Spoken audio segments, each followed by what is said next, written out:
श्री महालक्ष्मी व्रताची कथा. श्री गणेशाय नमः.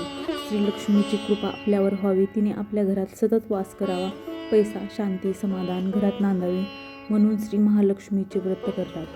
हे व्रत केल्याने मनातल्या सर्व इच्छा पूर्ण होतात. श्री महालक्ष्मीची अनेक नावे, अनेक रूपे आहेत. पार्वती, सिंधुकन्या, महालक्ष्मी, लक्ष्मी, राजलक्ष्मी, गृहलक्ष्मी, सावित्री, राधिका, रासेश्वरी, चंद्रा, गिरिजा, पद्मा, मालती, सुशीला अशा विविध नावांनी श्री महालक्ष्मी ओळखली जाते. अशा या सर्वाभूती असलेल्या श्री महालक्ष्मीची ध्यानी घ्यावी अशी कहाणी द्वापार युगातली आपल्या भारतातील सौराष्ट्र देशात घडलेली. तेथे एक राजा राज्य करीत होता. त्याचे नाव होते भद्रश्रवा.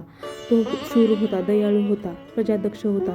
4 वेद, 6 शास्त्रे, 18 पुराणे याचे ज्ञान त्याला होते. अशा त्या राजाच्या राणीचे नाव होते सूर्यचंद्रिका.